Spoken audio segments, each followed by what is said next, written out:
오늘 우리에게 내주신 하나님의 귀한 말씀은 구약성경 요나서 2장 말씀이 되겠습니다. 요나서 2장 우리 1절부터 한 절씩 교독하도록 하겠습니다. 2장 1절 요나가 물고기 뱃속에서 그의 하나님 여호와께 기도하여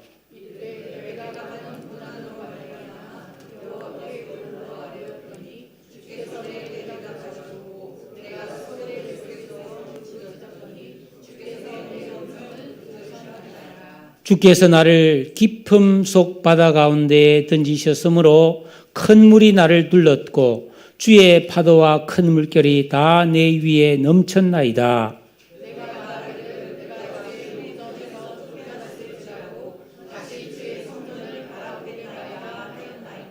물이 나를 영혼까지 둘러싸우며 깊음이 나를 에워싸고 바다풀이 내 머리를 감쌌나이다.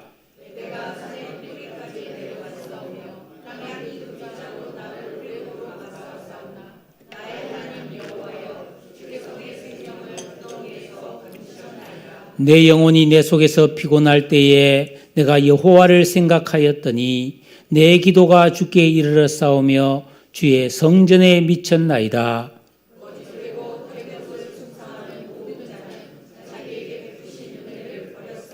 나는 감사하는 목소리로 주께 제사를 드리며 나의 서원을 주께 갚겠나이다. 구원은 여호와께 속하였나이다 하니라.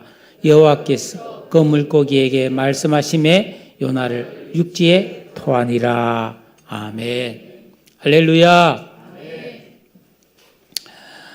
최근에 끊임없이 등장하는 놀랍고 잔인하고 가슴 아프고 속상한 뉴스들이 차고 넘치는 이 와중에 좀 제 호기심을 끄는 좀 약간은 재미있는 뉴스가 하나 있었는데 그것은 우리나라에 다시 빈대가 창궐하고 있다는 기사였습니다. 빈대입니다. 빈대 아마 처음 보는 분도 있을 거예요. 저는 어릴 때 꽤 빈대와 친했던 사람이죠. 예, 빈대가 많았어요. 그래서 뭐 동네 보면 할아버지가 분무기를 하나 들고 빈대 벼룩약 칩니다. 이렇게 다니면서 이제 집집마다 소독을 해주고 다니는 그런 모습도 저는 자주 보았죠. 이 빈대는 오랜 옛날부터 인간 세상에서 극성을 부렸어요. 곤충학자의 연구에 따르면 이 빈대의 최초 발생지는 중동의 어느 동굴이었다고 해요. 그리고 이 빈대는 그 동굴에서 낮잠을 자는 박쥐의 피를 빨다가 인간의 피를 빠는 빈대로 진화를 했다고 보고 있습니다. 아시다시피 박쥐는 밤에 활동하고 낮에는 잠을 자지 않습니까? 그러나 잠을 잘 때 빈대가 그 낙지의 피를 빨은 거죠. 그런데 어느 날 그 동굴에 사람이 사는 동굴이 있었을 거 아닙니까? 그러니까 이 빈대는 대낮에 사람 피를 맛본 거죠. 그랬더니 이 맛이 낙지 피보다 훨씬 맛있는 거라. 왜 사람은 맛있는 걸 많이 먹으니까? 그래서 빈대가 낮에 활동하던 습성에서 밤에 사람이 잠잘 때 피를 빠는 것으로 변신을 시도했어요. 그러니까 생활 패턴을 완전히 바꿔버린 거죠. 박쥐에서 인간으로 숙주를 바꾼 빈대의 선택은 대성공이었습니다. 왜냐하면 사람들이 모여 살고 집단 생활이 이루어지고 대도시가 만들어지면서 빈대에게 풍부한 피를 공급해 주었고 이 빈대는 전 세계로 퍼져나갔습니다. 빈대는 크기가 5 내지 6mm인데 일주일에 1, 2회 정도 사람의 피를 빨아 생존하는데 10분간 자기 몸무게의 6배까지 흡혈이 가능하다고 합니다. 그런데 이 빈대의 특징이 뭐냐 하면 모기는 한 방 쫙 물잖아요. 그죠? 빈대의 특징은 마구 물어서 제낀다. 여러 방을. 그러니까 빈대 물리면 굉장히 가렵고 굉장히 기분이 나쁘고 힘들다는 거죠. 더구나 이 빈대라는 놈은 암컷이 매일 5개씩 365일 알을 낳는. 그러니까 이 번식도 굉장히 짜대. 사람들은 이 성가신 놈을 떨쳐내려고 뭐 유황훈정부터 해서 열에 약해요, 저놈은. 그래서 빈대가 집에 있으면 막 비호가 보일러를 막 때가 뜨겁게 해주면 다 죽어버린다 그러더라고요. 그런데 오랫동안 이 빈대를 위해서 막 별별 방법을 다 써봤는데 이 빈대가 소멸되지 않는 거예요. 그런데 2차 세계대전 때 그 군대에 간 병사들이 그 전쟁보다는 전염병으로 많이 죽는 바람에 이 세균 전쟁을 벌이면서 DDT라는 살충제를 발명했어요. 근데 이 DDT가 이 빈대를 박멸하는 데 대단히 효과적이었습니다. 왜냐하면 이 DDT의 특성은 생체막의 미세한 통로로 침투해서 빈대의 신경계를 파괴해서 빈대를 소멸시켰습니다. 그래서 1970년대 이후 거의 이 도시에서는 빈대가 자취를 감춰버렸습니다. 그런데 놀랍게도 1996년도에 뉴욕에 빈대가 다시 출현했고 2000년대는 미국 전역으로 2010년대는 유럽 각지로 퍼졌고 2023년 아시아의 끝자락인 우리나라에까지 다시 빈대가 출현했습니다. DDT가 있는데도 어떻게 이런 생존이 가능했을까? 빈대는 DDT에 맞서서 변이 유전자를 만드는 거예요. 우리가 코로나 때 변이가 있어서 오미크론이 생기고 막 그랬잖아요. 근데 자기 몸에 있는 생체막으로 DDT가 들어오는 미세한 구멍을 막아서 살충제의 자기 몸 침입을 이렇게 차단하는 그런 능력을 갖추었습니다. 그래서 빈대가 여기까지 또 다시 나타난 거예요. 우리나라 사람들은 빈대를 한 번도 보지 못한 사람들이 대부분이잖아요. 특히 젊은 세대는. 그래서 우리나라는 질병청에서 이 내성 빈대용 살충제를 찾아냈고 지금 서울특별시도 대대적인 빈대 소탕전을 시작했습니다. 이 빈대가 뭐 찜질방이나 아니면 뭐 숙박업소나 심지어 택배나 뭐 지하철 의자에서도 발견됐어요. 그래서 지금 우리나라에서는 많은 사람들이 이 망상성 기생충증이라는 강박관념이 생겨요. 왜냐하면 보통 여자분들이 뭐 바퀴벌레라든지 이런 곤충에 대한 혐오감이 있잖아요. 근데 빈대는 피를 빠니까 굉장한 두려움에 빠져서 지금 우리나라에서 가장 큰 뉴스거리가 빈대 뉴스라고 지금 보도가 되고 있습니다. 저는 이 진행 중인 빈대 소동을 보면서 이 빈대가 흡사 마귀나 귀신을 닮았다는 생각을 했습니다. 절대로 소멸이 되지 않고 어떤 상황에서도 포기하지 않고 끈질기고 은밀하게 피를 빠는 빈대처럼 우리 성도들을 공격하고 괴롭히고 또 심령을 병들게 합니다. 눈에 잘 띄진 않지만은 어딘가 숨어 있다가 출몰해서 우리의 소중한 은혜와 거룩과 평안을 파괴하고 마음을 혼잡하게 합니다. 그런데 문제는 이 시대의 모든 사람들이 빈대를 싫어하고 빈대에 대한 혐오증과 공포감을 가지는데 많은 그리스도인들이 혹은 사람들이 이 마귀와 귀신에 대해서는 혐오감이 별로 없어요.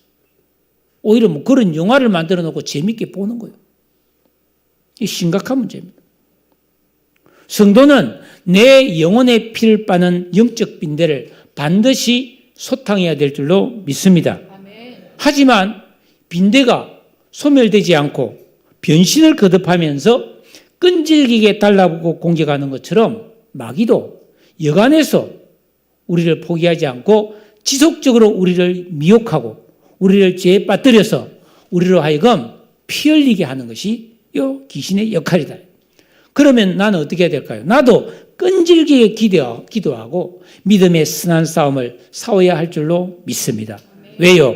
악한 것들이 내 영적 생명을 갉아먹도록 버려두면 안 되기 때문입니다. 자, 오늘 우리가 읽은 본문은 잘 알려진 요나 선지자의 이야기입니다. 어느 날 하나님께서 선지자 요나에게 요나의 조국인 북이스라엘의 원수지간인 아수르의 수도 니느웨에 가서 회개의 복음을 선포하라고 하셨어요. 왜? 그 니느웨 사람들이 너무 큰 죄를 지었기 때문에 하나님께서 니느웨를 멸망시켜야 되는데 한번 기회를 주자는 거예요. 네가 가서 회개해서 그 사람들이 회개를 선포해서 그 사람들이 정신을 차리면 용서해 주겠다는 거 아닙니까? 요나는 그 하나님 말씀이 너무 싫었어요. 못마땅하게 얘기해 줬어요. 왜? 그냥 내버려 둬서 망해야 되는데 우리 원수가 혹시라도 회개해서 하나님 용서해 버리면 자기 그건 못 보겠다는 거죠. 그래서 요나는 배를 타고 하나님이 가라 하시는 니느웨가 아니라 반대쪽인 다시스를 향하여 도망을 결행했습니다. 하지만 요나가 탄 배는 하나님께서 내리신 큰 바람으로 바다에 폭풍이 일어나서 그 배가 파선 위기에 직면했어요. 선원들은 갑작스러운 폭풍 때문에 두려워서 배에 짐을 버리고 살려고 난리가 났는데 이 요나는 될 대로 되라는 식으로 배 제일 밑층에 내려가서 잠을 잤습니다. 선장이 그 요나를 발견하고 이해가 안 됐어요. 그래서 깨웠습니다.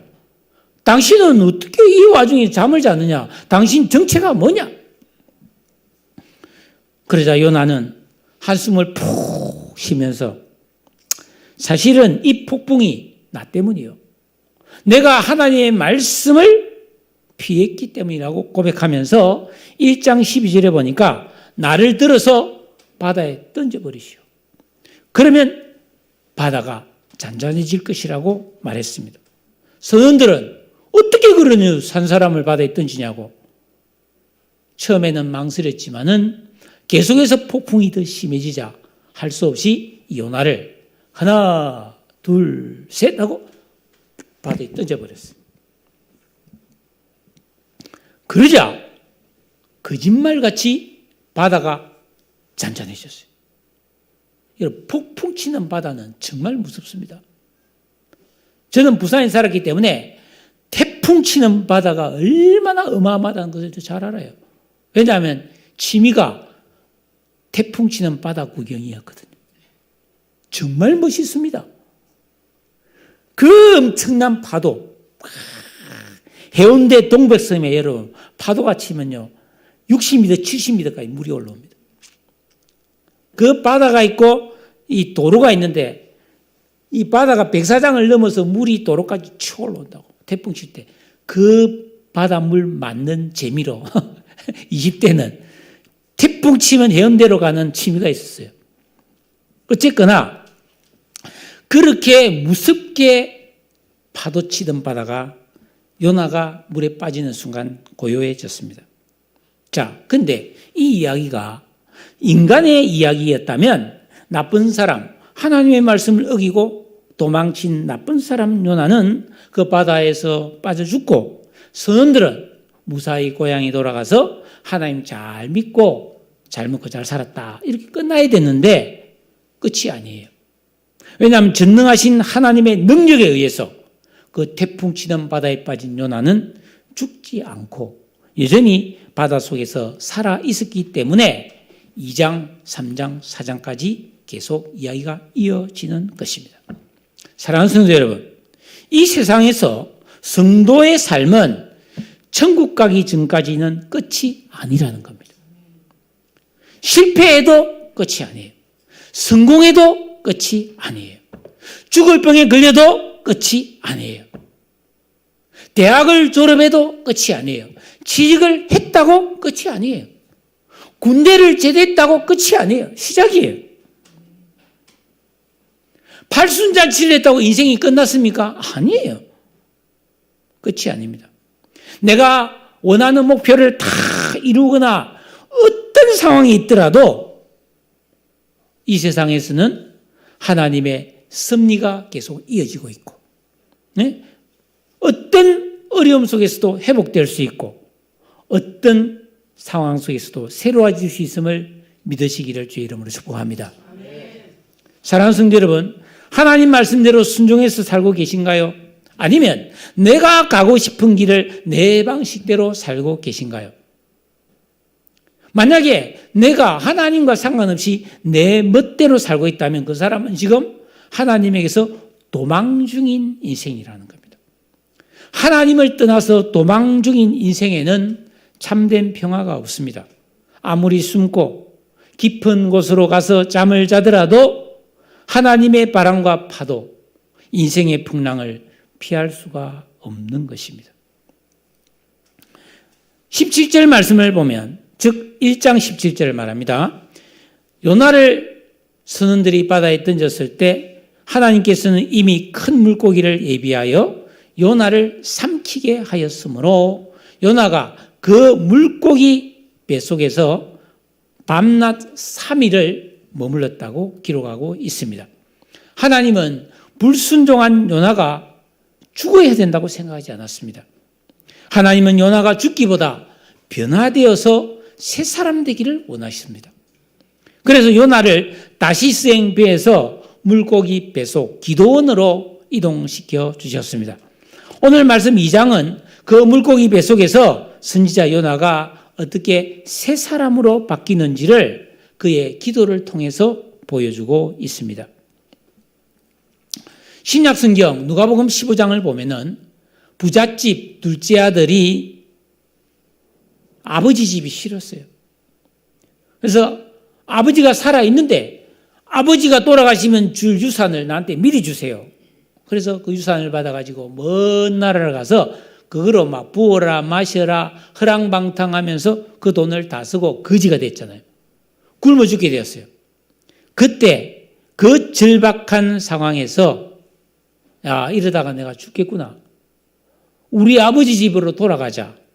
그래서 귀향해서 아버지께 용서를 빌고 다시 사랑받는 아들의 지위를 회복했던 이야기가 있죠. 요나도 마찬가지죠. 고의적으로 하나님을 떠나서 자기가 가고 싶은 곳으로 도망갔습니다. 그러나 큰 태풍을 만나 바다에 빠지고 물고기 뱃속에서 절망하고 있을 때 그는 하나님을 생각했어요. 진심으로 하나님 앞에 회개 기도를 드렸습니다. 그 결과 요나는 하나님의 용서와 새로운 구원을 체험하게 되었죠. 이 두 탕자의 공통점은 절박한 큰 고난 중에서 회개하고 제자리로 돌아왔다는 것입니다. 자, 1장에서 이 요나라는 사람은 신분이 누구예요? 선지자입니다. 선지자인데도 하나님의 말씀을 들었거나 하나님의 얼굴을 피하여 다시생 배를 탄 이후로도 전혀 기도한 적이 없었습니다. 태풍과 위기를 겪고 바다에 던져지는 순간까지도 기도하지 않았습니다. 그러나 요나는 그 물고기 뱃속에서 비로소 하나님께 기도하기 시작했습니다. 자, 요나는 그 2절에 보니까 스올의 뱃속, 그 물고기 뱃속을 가리켜서 스올의 뱃속이라. 이 스올은 음부를 말한다. 음부. 네? 사망의 음침한 골짜기, 절망의 자리를 말한 더 이상 희망이 없는 곳 이런 뜻입니다. 단테가 쓴 신곡이라는 그 소설에 보면 지옥문이 있는데 그 지옥문 입구에 팻말이 붙어 있어요. 여기에 들어온 자는 모든 희망을 버릴지니라. 희망이 없는 곳은 지옥이죠. 요나는 그 물고기 뱃속, 스올의 뱃속에서 한 번도 경험해보지 못한 죽음보다 더 큰 고통과 두려움을 느끼면서 비로소 간절한 기도를 쏟아넣기 시작했습니다. 사랑하는 여러분, 얼마든지 기도할 수 있는 기회가 있었지만 기도 안 했습니다. 하지만 캄캄하고 악취나고 깝깝하고 언제 물에 빠져 죽을지 모르는 그런 생지옥에서 스올에서 절대적인 고독과 절망을 맛보면서 비로소 경건하고 간절한 기도가 터져나오기 시작했던 것입니다. 여러분, 성도는 나의 진짜 모습을 하나님 앞에 항상 드러내야 합니다. 우리가 이 세상을 살아갈 때는 사람에게 보이기 위해서 많이 꾸미잖아요. 내 속내를 잘 이야기 안 합니다. 뭐 좋고 나쁨을 잘 이야기 안 한다고요. 그리고 될 수 있으면 괜찮게 보이려고 합니다. 별일 없는 것처럼 보이면서 살잖아요. 아니에요. 우리는 그래서 하나님 앞에서는 진짜 내 모습을 드러내야 됩니다. 내 약한 부분, 나의 죄, 나의 약점, 나의 실수, 나의 눈물, 나의 아픔, 나의 소원을 드러내야 돼요. 그런데 절박한 상황이 아니면은 잘 안 드러내는 거예요. 응? 성도는 하나님 앞에서 간절히 기도하면서 우리 심령의 참모습이 드러나야 합니다. 그래야 우리가 새롭게 바뀔 수가 있는 거예요. 요나는 이 어려운 형편 속에서 자신의 진가를 참모습을 드러냈습니다. 그의 거짓됨, 죄악됨, 연약함 다 고백했습니다. 무엇이 요나로 하여금 이렇게 기도하게 만들었습니까? 2절에 보십시오. 이르되 내가 받는 고난으로 말미암아. 고난 때문이었다는 거예요. 여러분, 이것이 인간의 부조리함입니다. 부조리함. 아니, 고난을 안 당하고 잘하면 좋은데 꼭 망하고 병들고 실패하고 고생할 것 다 한 다음에 그제서야 정신 차려. 이게 모든 인간이 가지고 있는 부조리한 질병과 같은 거예요. 아이들 보세요. 어릴 때 철없이 살면서 부모 말 안 듣고 공부 안 하고 신앙생활 제대로 안 하고 올바른 습관을 훈련하지 않습니다. 살아가는데 중요한 독서나 이 인격을 가꾸지 않습니다. 나중에 나이 들어서 아이고 내가 그때 그러지 말걸 다 후회하는 거예요. 실패하고 고생하고 어려워진 다음에 내가 왜 그랬던가 하고 땅을 치고 후회한단 말이에요. 이게 인간의 부조리라는 질병이라고 어떤 철학자가 말했어요. 여러분, 그러나 그럼에도 불구하고 사람은 희망이 있습니다. 고난은 괴로운 것이지만 하나님을 만날 수 있는 기회라는 점에서 유익이 있습니다. 요나의 고난은 하나님으로부터 멀어지면서 즉 도망을 하면서 시작이 되었습니다. 하나님에게서 멀어질수록 요나의 인생은 내리막길을 걸었어. 마침내 스월의 배속, 더 이상 내려갈 곳이 없는 가장 밑바닥까지 떨어졌습니다. 3절에 보면 주께서 나를 깊음 속 바다 가운데 던지셨다는 거예요. 큰 물이 나를 지금 둘러있고 파도가 내 위에서 치고 있다는 거예요. 파도가. 네? 그리고 6절에 보면 내가 산의 뿌리까지 내려갔고 땅이 빗장으로 나를 가두고 있다. 뭐 이런 식으로 자신의 처지를 고백을 했습니다. 참 기가 막힌 일이죠.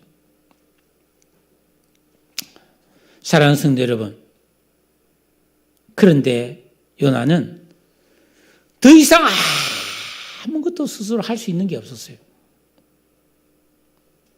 자력으로는 스스로를 구원할 수 없는 절망적인 상태에서 요나가 할 수 있는 건 딱 한 가지, 하나님을 향한 기도였습니다.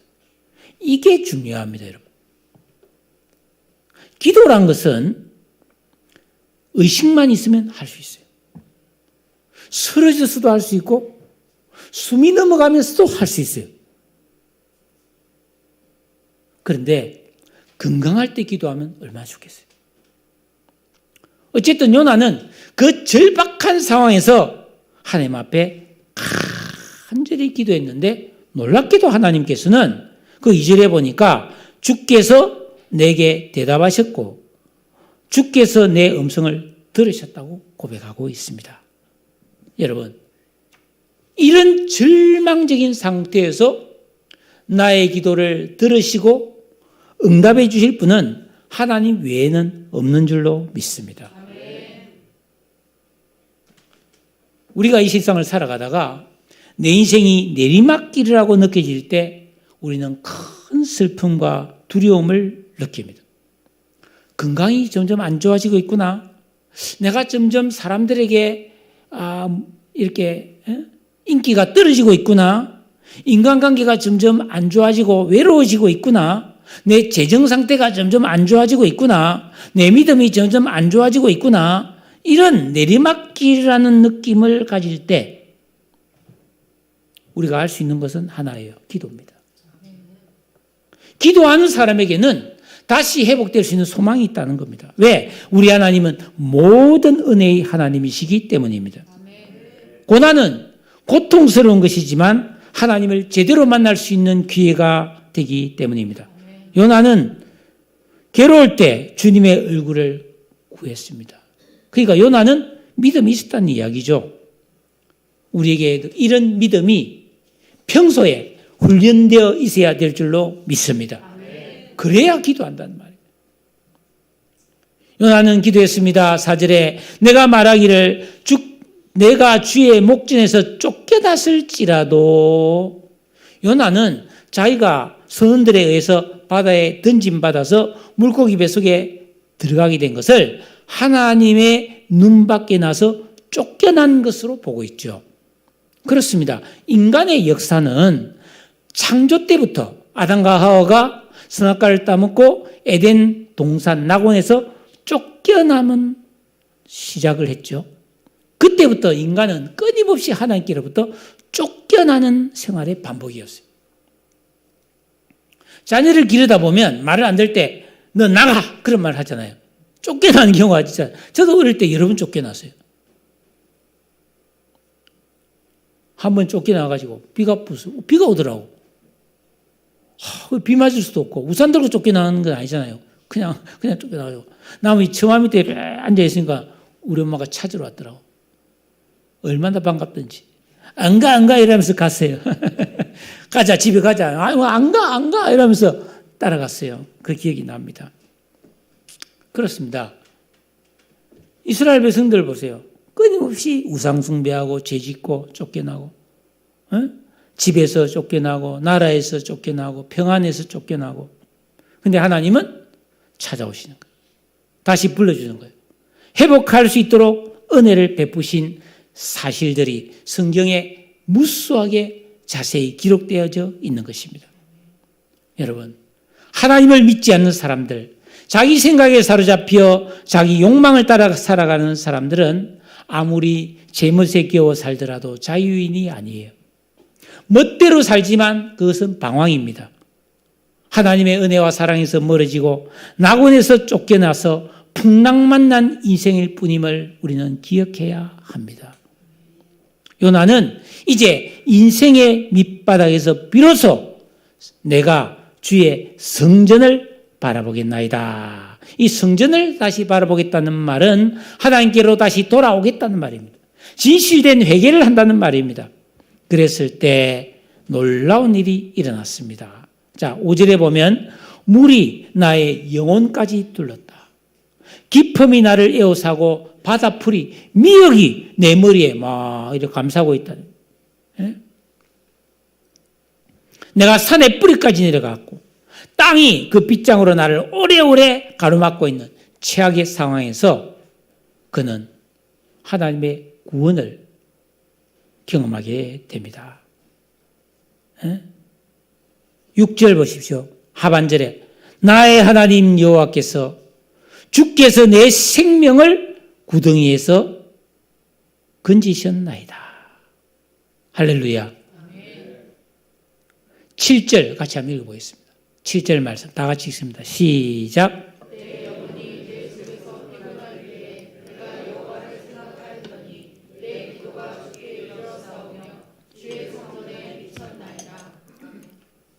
내 영혼이 내 속에서 피곤할 때에. 이 참 기가 막힌 이야기입니다. 몸이 피곤하면 푹 맛있는 거 먹고 푹 자고 나면 풀립니다. 근데 영혼이 피곤하면 아무리 자도 피곤이 안 풀립니다. 제가 지금부터 한 10년 전에 이 영혼이 피곤한 상태를 만난 적이 있습니다. 이거 두 번 다시 만나지 않으려고 제가 진짜 노력하고 있어요. 이 영혼이 피곤한 상태를 영적 침체, 영혼의 어두운 밤이라고 표현하는데, 아무리 잠을 자고 아무리 쉬어도 계속 피곤합니다. 계속 눈이 따갑고 잠만 옵니다. 무기력해져 버립니다. 제가 이 영혼의 피곤을 그때 와가지고, 여기 뭐 우리 아내도 있고 아들도 있지만은 저는 평일날 낮에 집에를 간 적이 없습니다. 잠깐 볼일 보러 갈 수는 있어도 낮잠을 절대로 안 자는 스타일이에요.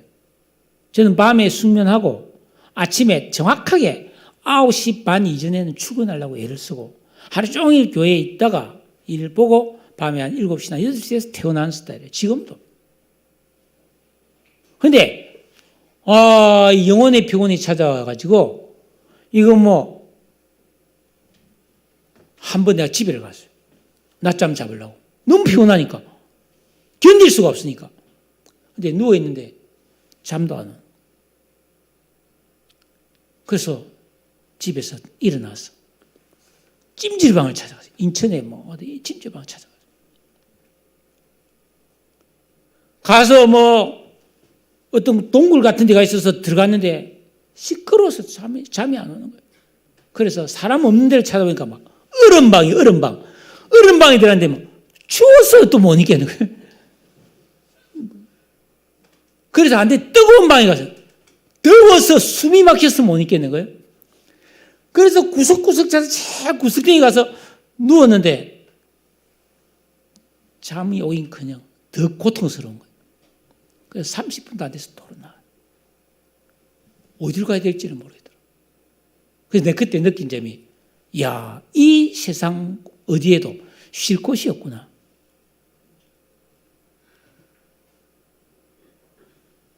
여러분, 영혼이 피곤하면 아무리 먹고 자고 쉬고 놀아도 안 풀립니다.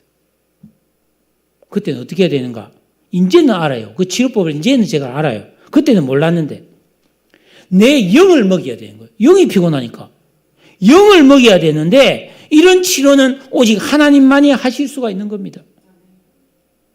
지금은 그런 상태에 안 빠지기 위해서 주기적으로 계속 성경을 읽고 기도도 하고 찬송도 부르고 때로는 좋은 음악도 들으면서 또 심도 적절히 가지면서 사람은 영혼, 육을 가진 전인격적인 존재니까 나는 이 세 가지를 다 관리해야 되는 거예요. 그래야 여러분이 영적 피로에 안 빠지는 거예요.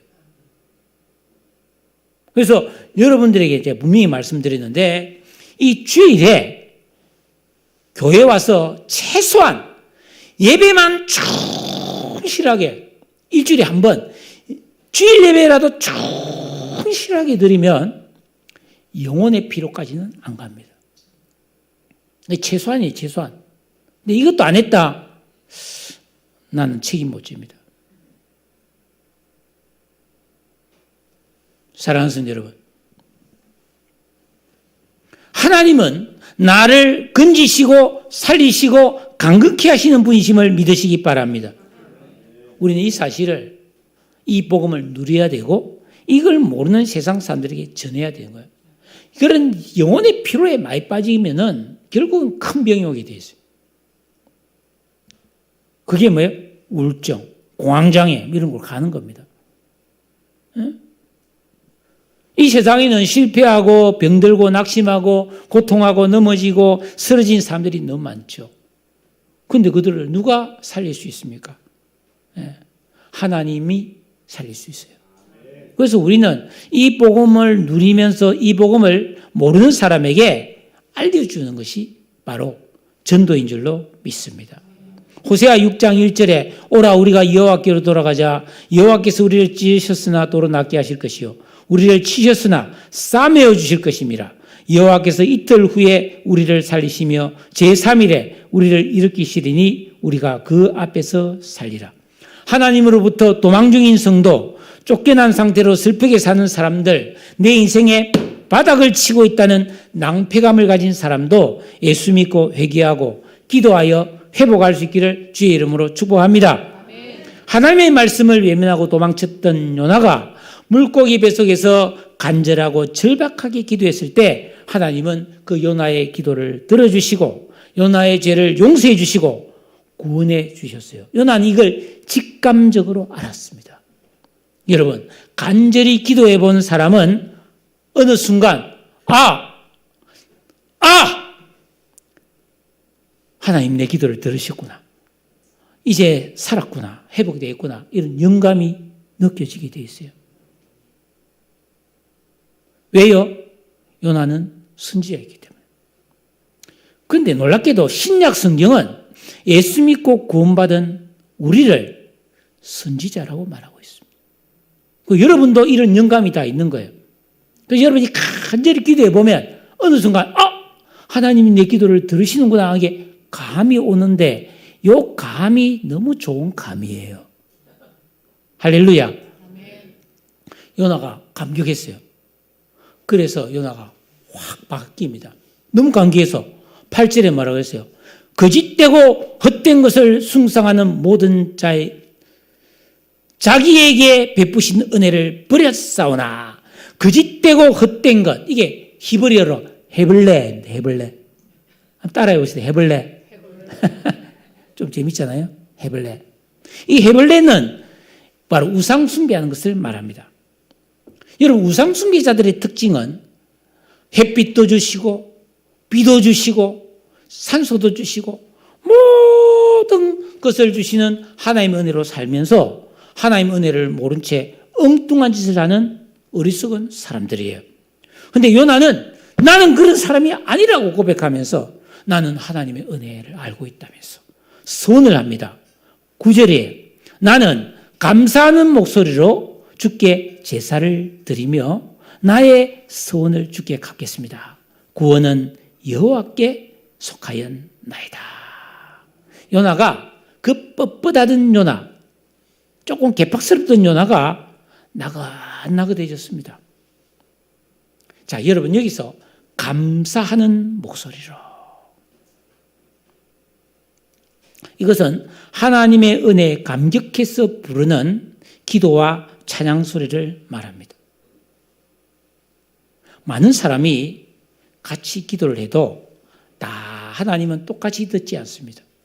여러분, 창세기 4장에 가인과 아벨이 똑같이 정성껏 예배드렸지만 하나님은 아벨만 받았다 그랬잖아요. 오늘 성가대가 정말 아름다운 찬양을 했지만 여러분, 성가대원들이 다 찬양을 했다고 해서 다 똑같은 것은 아니라고 저는 생각합니다. 목소리가 틀리다는 거예요. 물론 남자 소리, 여자 소리가 틀리고 남자 중에서도 알토, 베이스, 테너가 다 다르죠. 남자 베이스와 또 테너가 다르죠. 여자도 소프라노, 알토 다 다르죠. 근데 그걸 말하는 게 아닙니다. 이 목소리는 히브리어로 콜인데 단순히 성대의 떨림으로 나는 소리가 아니라 내 마음과 영의 상태를 담아내고 있다는 겁니다. 여러분도 알잖아요. 사랑하는 사람에게 내가 사랑을 고백할 때 사랑합니다. 사랑해. 이게 진정한 사랑을 느끼실 수 있을까요? 아니잖아요. 제가 좀 과장했지만은 영혼이 담겨 있지 않는 소리라는 것을 우리는 알잖아요. 진심이 담긴 깊은 울림을 가진 목소리가 있다는 것을 우리가 다 아는데 왜? 우리가 다 영물이니까. 영적 존재이기 때문에 감을 아는 거예요. 느낌을 아는 거죠. 누가 나한테 무슨 말을 했는데 이 사람이 진짜 나를 위하는구나 느낌이 오잖아요. 근데 이거는 그냥 접대용이구나.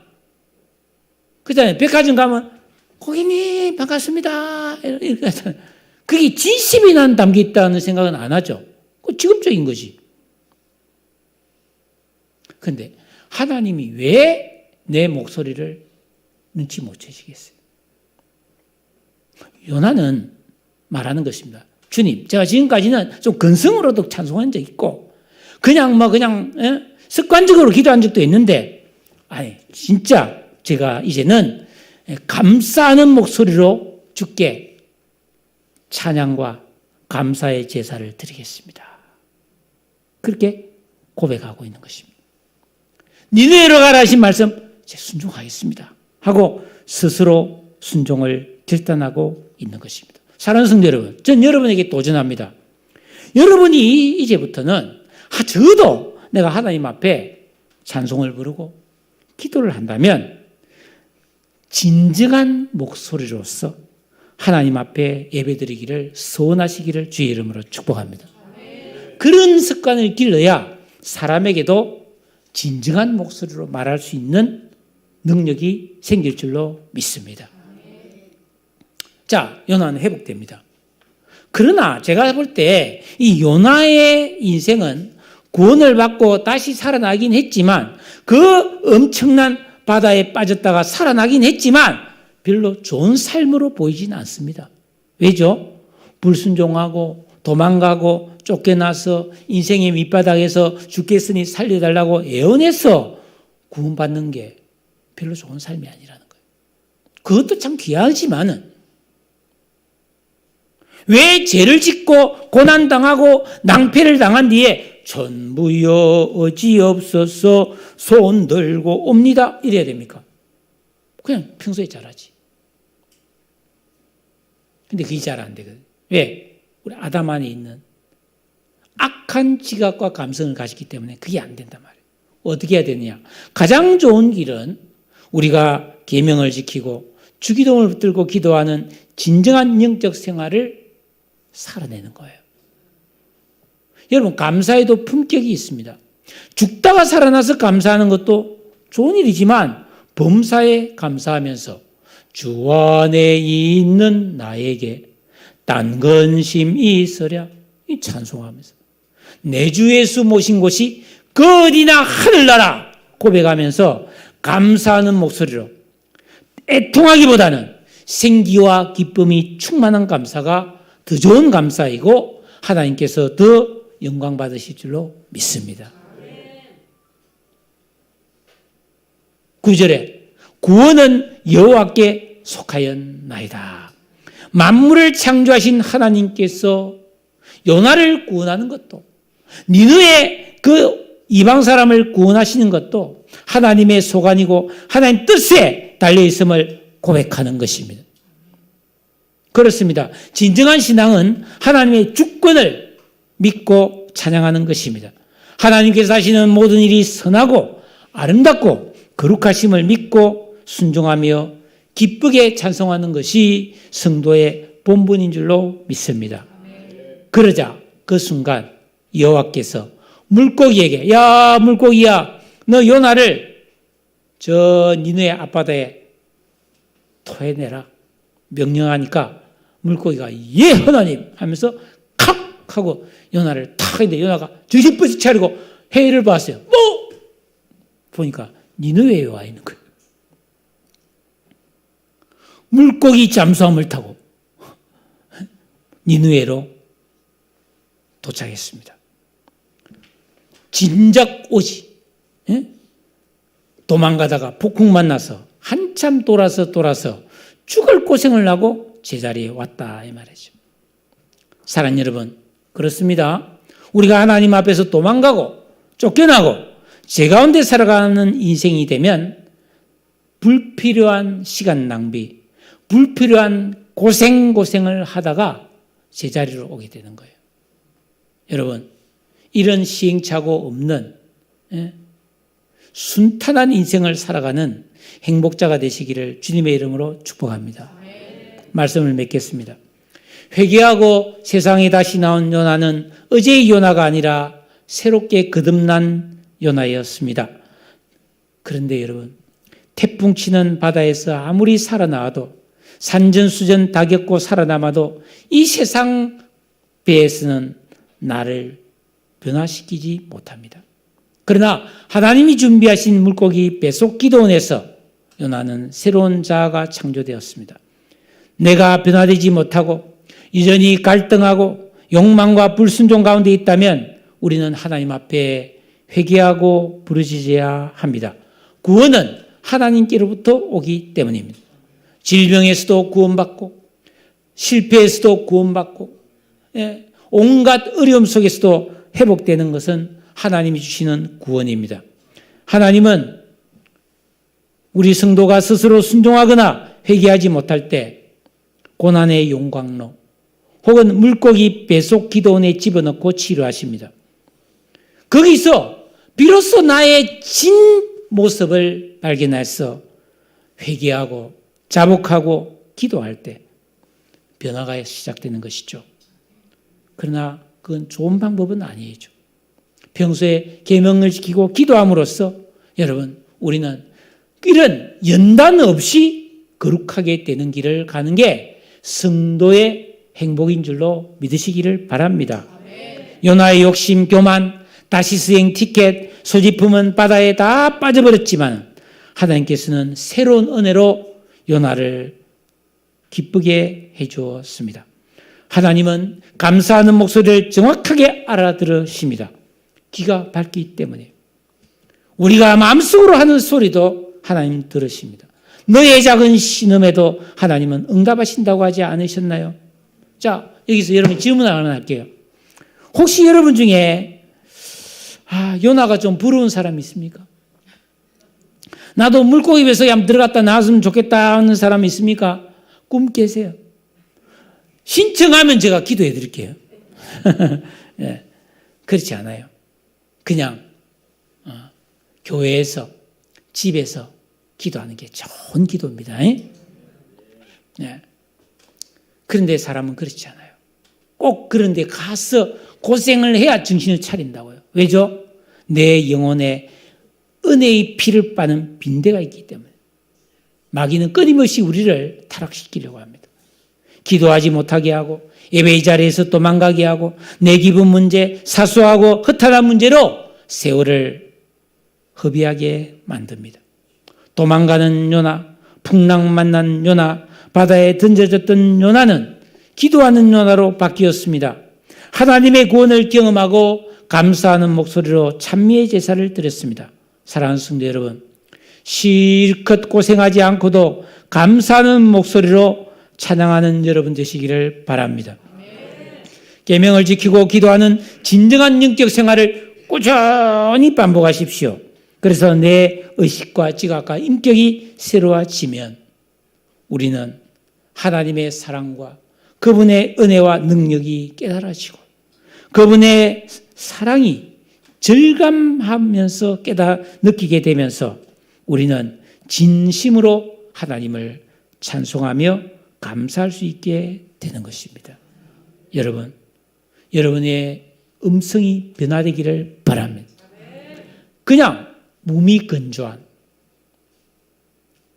의식 없는 그런 예배가 아니라 감사하는 목소리로 하나님의 귀에 들려지고 천국까지도 울려 퍼지는 우리의 찬양이 되고 우리의 기도가 되는 이런 거룩한 성도의 삶을 사는 여러분 되시기를 주님의 이름으로 축복합니다.